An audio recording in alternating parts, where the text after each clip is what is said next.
Welcome back. It's Friday, Financial Friday. I'm excited, very excited to be here because I did not think I'll make it today. I did not think I'll be able to record today, but hey, I made it. Somehow I squeezed it in and I'm here, excited to share with you what I have in store for you this week. This is the second week I'm doing Financial Friday. We started last week and we talked about one of the most important things we should do to get to financial independence. And if you haven't watched that video, please go back and watch it. It's about how to pay ourselves first. We should always pay ourselves first. So if you haven't watched that video yet, please go back, watch it, because I think it's very important, and I wish I knew that when I started earning, when I started working. So if you haven't watched it, please, again, I beg you to go back and watch it.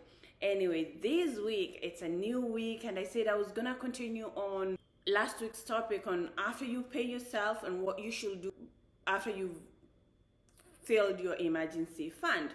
This week I've decided to talk about three financial rules that we should all know that should help us in our financial independence journey. I believe if you're watching any financial videos or you're looking into finances and being financial independent, I believe you there for a reason, and there's some basic traction rules that we should all know so we can help. The rules will help us. The rules are there to help us in our financial journey. And these rules, not everybody knows about them, and I did not know. I learned them very recently, and I think that everybody should know about them. Again, I said finance should be taught in schools, but it's not, so we're here as adults learning, and I hope whoever is watching here, you're learning it soon enough, not like me, but anyway, there's three rules that I'm gonna talk to you about in these videos. The three rules that you should always keep in the back of your mind when you're dealing with anything finances, when you're dealing with your pay, with your money, your wages, anything that comes in. And these are very important. Please stick with me to the end, because the last one is the most, I think the last one everybody should start with before. So rule number one is the rule of 72s. I don't know if you've heard about it. It's called the rule of 72s. The rule of 72 is the amount of time I will take your money, a fixed amount of money, to double itself if it's invested in specific interest rate, a constant interest rate. What do I mean by this? If let's say if you have put a thousand in an investment account, and that 1,000 gives you an annual return of 10%. I'm using simple numbers here so we can follow along. So if you have 1,000 and that's the amount you have in your savings, and this 1,000 is in a fixed interest rate of 10% annually, the rule of 72 will tell you how much this 1,000 can make another 1,000, so you'll end up with 2,000. So this is how you do it. You take 10%, the 10 that the interest rate, which is 10 in this case, you take 10%, you get 72, the rule of 72 you divide by that 10, and then you get 7.2. So if you keep this 1,000 in this savings account, and this 1,000 keeps yielding an interest rate of 10% annually, in 7.2 years, you will have doubled your money. So the more you have, the more money you will have doubled in 7.2 years. These 7.2, if it's 10%, it will be 7.2. Even if, let's say, you have a 500 and the interest rate is 10%, for you to get 1,000, you will have 7.2 years to get to 1,000. So this is very important to know when you are investing some money in an account where they have a fixed amount of a fixed interest rate. So if you know this, you can predict about how much. It's very accurate, especially with less amount of, like, little money, not, millions and millions of dollars. It's very, very close, accurate, like about 7.2 years, about, if it's 10%, and, so on and so forth.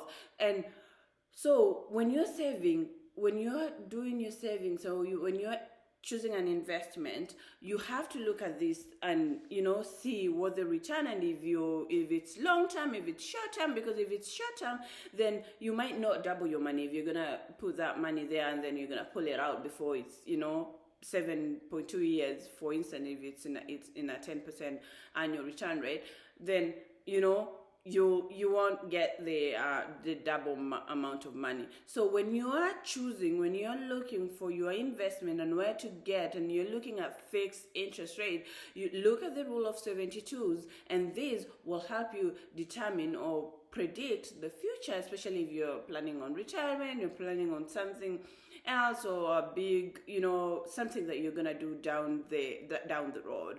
So that's important to look.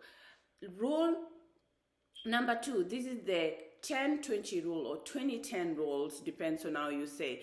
The 10-20 rules, that's how I'm going to say. This is a rule that is applied in your debts. Whatever debts you have, it's recommended. Financial advisors, financial experts recommend that do not have debts that are more than 10% of your monthly income, or 20% of your yearly income. What does that mean? So if you have any debts, let's say you make, this is just numbers again I'm throwing out there. Let's say you make $500 a month. That's your take-home pay after taxes, after everything. $500 a month. You take 10% of that 500, so that is 50. Your debts should not be more than 50 monthly. So all the money, all the debts that you have should not be more than 50. And if, let's say you're making the 500, and 500 by year, that's 6,000. Again, I'm throwing numbers out there. You can throw your monthly income, and then you can calculate. So let's say you're making the 500 in a year, that's 6,000. So 20% of 6,000, 20% of 6,000 is 1,200. What does that mean? Your yearly debt debt payments should not be more than 1,200. So why is the rule of 10-20 important? It is important when you are taking out debts. When you taking that credit card, when you want to borrow some money from a bank, or when you want to do something, consider these, because this will help you stay under that rule and will help you manage your money well. Because if most of your money doesn't go to debt, most of your money shouldn't go to debt. If most of your money doesn't go to debt, then you have more money to save, more money to invest.